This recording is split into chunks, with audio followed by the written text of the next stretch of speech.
Los Angeles never slept, not really. The city hummed beneath a sky of smog and satellite trails, where even the stars seemed dulled by the restless glow of human ambition.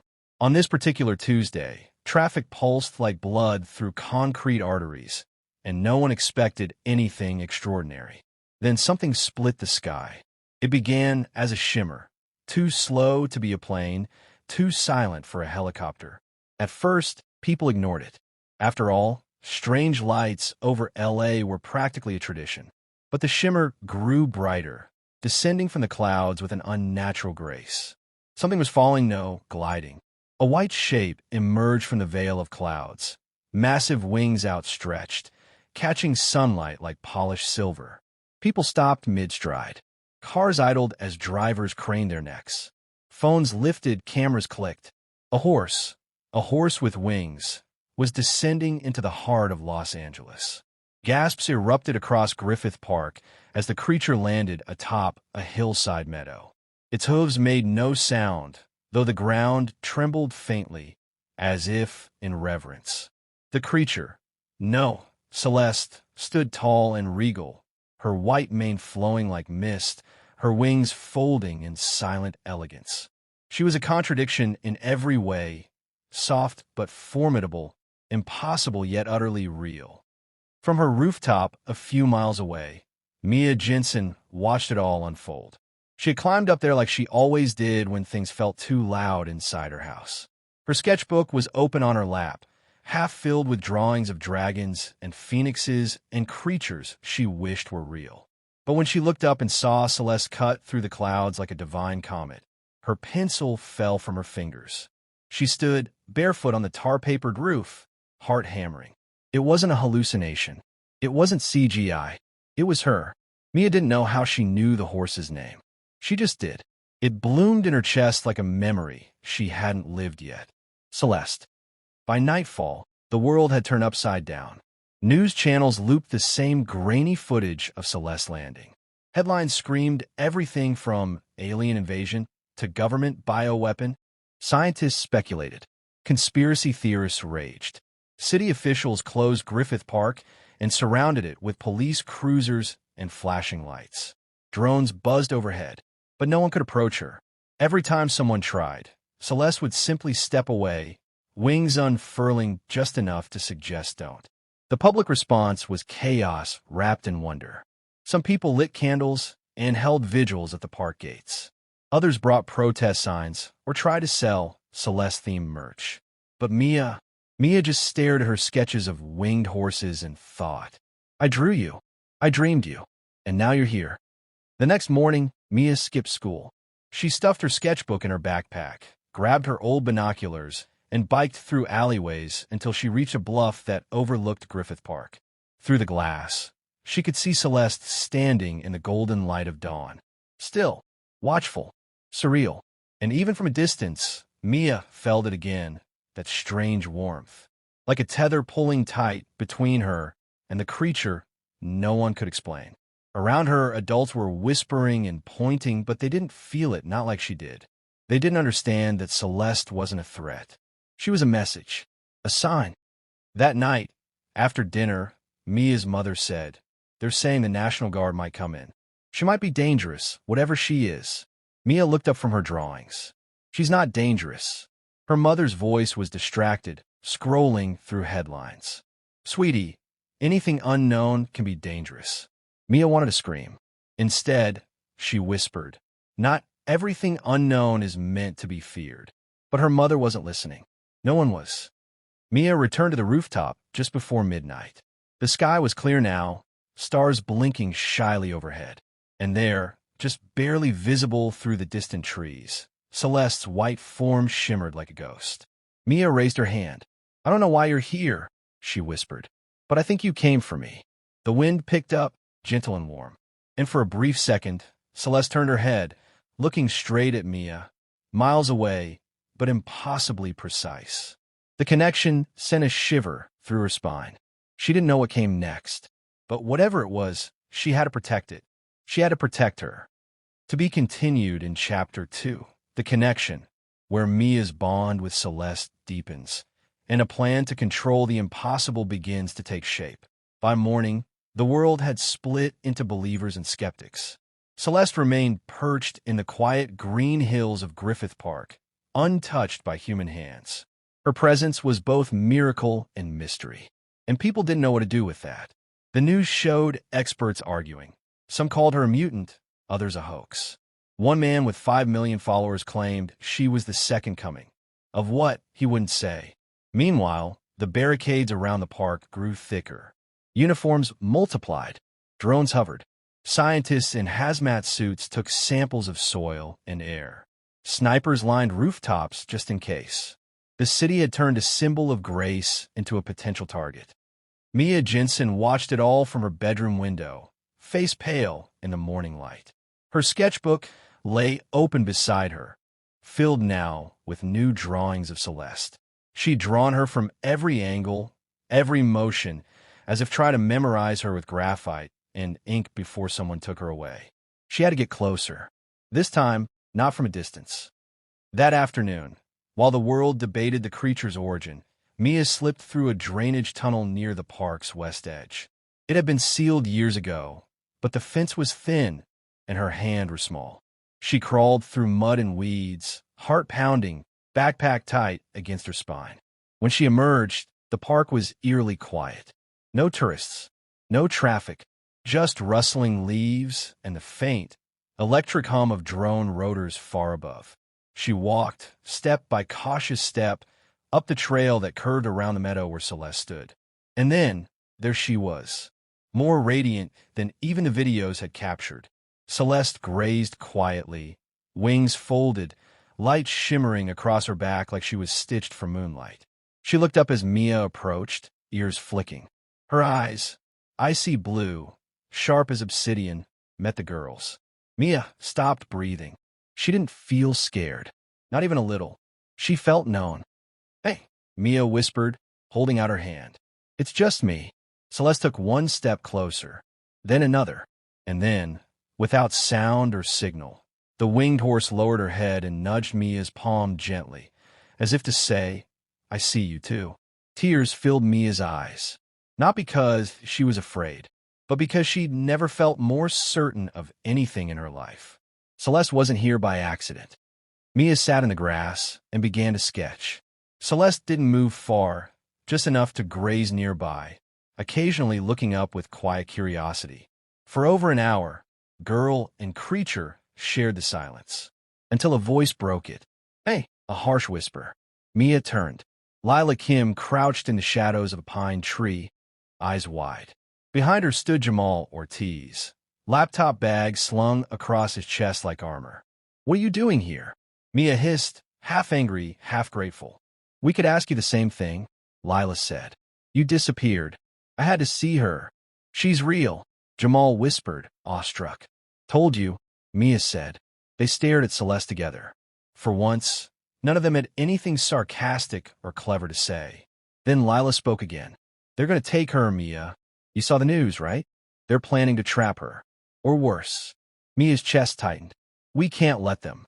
Jamal looked uncertain. She's not normal. They're going to say she's a threat, even if she's not. She's not, Mia said fiercely.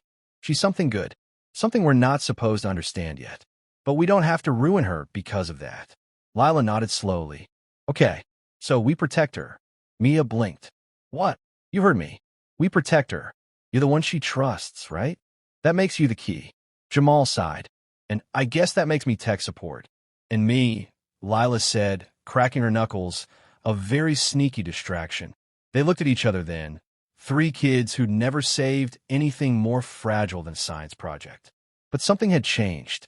Maybe it was the way Celeste watched them, calm and steady. Or maybe it was the way the wind bent toward them like a blessing. Either way, they knew they were in. As they left the park under cover of dusk, Mia turned one last time to look back.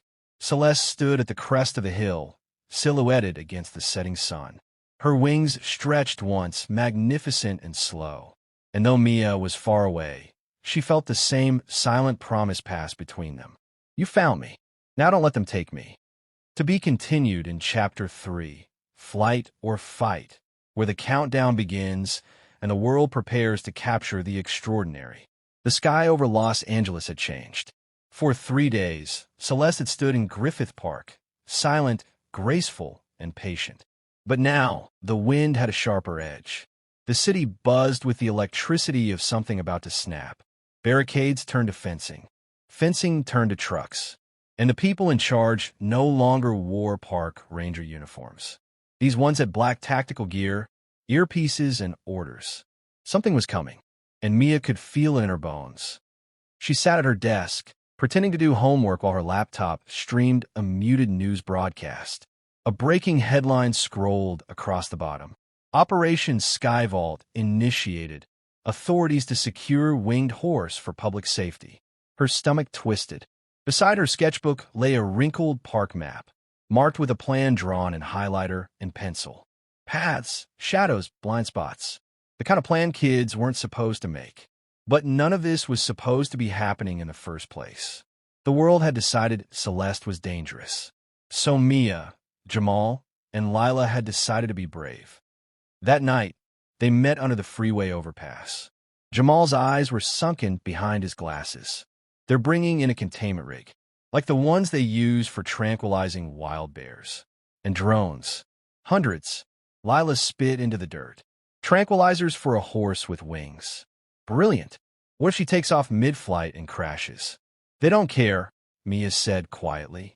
They're not afraid of her. They're afraid of what she means. The others nodded. They didn't need to say more. Celeste made people feel things. Wonder, awe, possibility. The kind of feelings that couldn't be controlled. And for some, that was terrifying.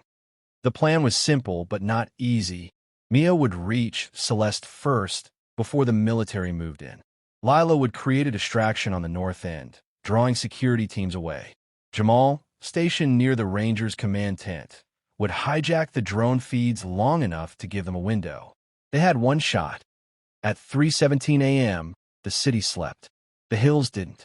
Floodlights buzzed over Griffith Park as armored trucks rolled quietly along the winding roads.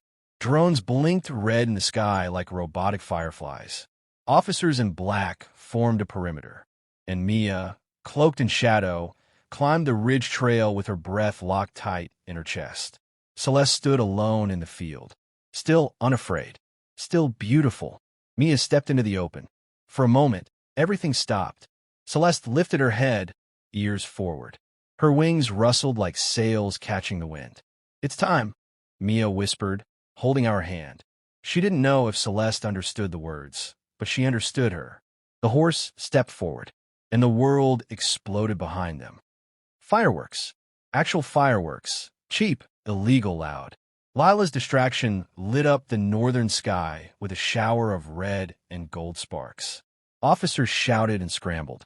The line broke. Jamal's voice crackled through Mia's earpiece. "You've got 60 seconds before the drones re-engage. Go!" Mia turned to Celeste, heart pounding. "We have to run." But Celeste didn't run. She knelt. One massive, moon-colored knee dropped to the grass. Mia stared. No way. Celeste looked at her, steady and calm. It wasn't an invitation. It was trust. Mia clambered onto her back, arms wrapped tight around Celeste's neck. "Okay," she breathed. "Let's fly." The first drone spotted them at 30 feet. By the time the spotlight caught them, Celeste was airborne. Wings thundered. Air roared past Mia's ears. Her cheeks stung from the wind. Below them, the city shrank into a blanket of lights. Shouts turned into echoes. A floodlight tried to track them. Celeste spun mid-air, faster than any horse or plane should have been able to move. Drones buzzed, searching, and everywhere below, cameras rolled. Thousands of people across the world were watching live. A girl in a winged horse, rising through the sky like something out of myth. Jamal's voice came through, breathless. "You're viral. Every network, every feed. They can't stop it now." Mia clung tighter, laughing through her tears. She wasn't scared anymore. The world had seen Celeste, really seen her. And no amount of barbed wire or fear-mongering could erase that. Celeste soared over the LA skyline, wings casting long shadows over glass towers and sleeping neighborhoods. Mia looked down at the place she'd always felt small and forgotten. But now she felt larger than life. She felt part of something impossible. And for the first time, she believed completely that she was meant to do something extraordinary. As dawn touched the edges of the horizon, Celeste curved west toward the mountains. Behind them, sirens wailed faintly in the distance. Ahead, only silence and sky. To be continued in Chapter 4, Hope Rises, where the world must decide, control the miraculous, or let it fly free. The sky turned gold over the San Gabriel Mountains.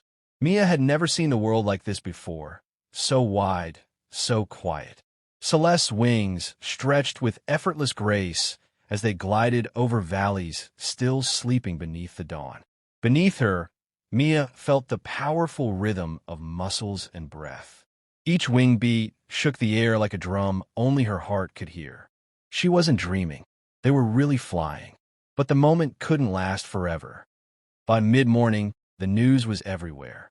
Girl flies with winged horse over L.A. Who is she? Government response called off after global outcry. Hashtag let her fly, trending worldwide.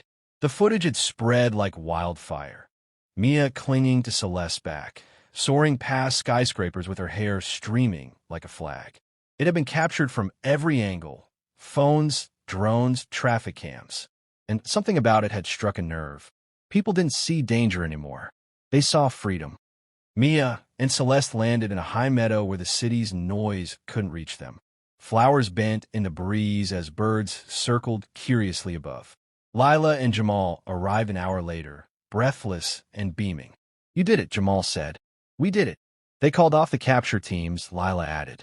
"You should have seen the press conference. Total disaster." The mayor looked like he was about to cry. Mia smiled. "They couldn't stop her." "They couldn't stop you," Lila corrected, her voice soft with pride. But Mia shook her head. "I just listened. She's the one who showed up. She chose us." Celeste stood nearby, her white coat glowing in the sun. She didn't speak, but her presence filled the air like music you could feel in your chest. They all sat in the grass, quiet for a long time. By evening, messages flooded Mia's inbox. Strangers from all over the world sent voice notes, drawings, poems. A girl from Brazil wrote, "I saw her, and now I believe in magic again." A boy from Turkey added, "I didn't think the world could surprise me anymore. Thank you." Even her mom, who had cried when she saw the footage, texted just 2 words, "Come home." Later, while the stars began to bloom above them, Mia approached Celeste one last time. She placed a hand gently on her shoulder. "You came for a reason, didn't you? Not just for me. For all of us." Celeste turned her head slightly, as if in agreement. Mia's eyes filled. "I don't want to say goodbye." Celeste stepped closer, brushing her forehead softly against Mia's. The contact sent a ripple through the air, a hush that settled on everything. And in that stillness, Mia understood. This wasn't an ending. It was a beginning. Celeste had come to remind them, to remind her, that wonder still lived in the world, that hope had wings, that dreams, once believed in, could become real. But she didn't belong to any one person. She belonged to the sky. The next morning, a small crowd had gathered at the edge of the mountain trail. Journalists, hikers, families holding children. No one brought weapons. No one brought cages. They just waited. Celeste walked to the ridge, Mia by her side. Lila and Jamal stood behind her, arms linked. Mia turned and looked one last time at her city, flawed, loud, messy, and hers. Then she turned back to Celeste, her voice steady despite the lump in her throat. "You're free." Celeste knelt, one final offer. But Mia shook her head. "You don't need to carry me anymore. You already did." She stepped back. Celeste opened her wings and rose. One great beat of air sent dust and flower petals swirling around the crowd. A second lifted her from the ground. By the third, she was above the treetops. And then she was gone, soaring into the light, a streak of white against the endless blue. No one spoke at first. Then a little girl whispered, "Will she come back?" Mia smiled, wiping her eyes. "Maybe not in the way you think." She turned to her friends. To the people now, staring not at the sky, but at each other. Because something had changed, not just in the air, but in them. Weeks later, murals of Celeste bloomed on city walls. Street performers danced with wings on their backs. People smiled more, asked bigger questions, dared to dream aloud. And Mia? She kept drawing. She'd started a community art project with Jamal and Lila. Wings for every neighborhood, every playground, every wall they could find. She still felt Celeste sometimes. In the wind, in the silence before dawn, in her own courage. The world had tried to cage the impossible, but the impossible had flown, and something beautiful had been left behind.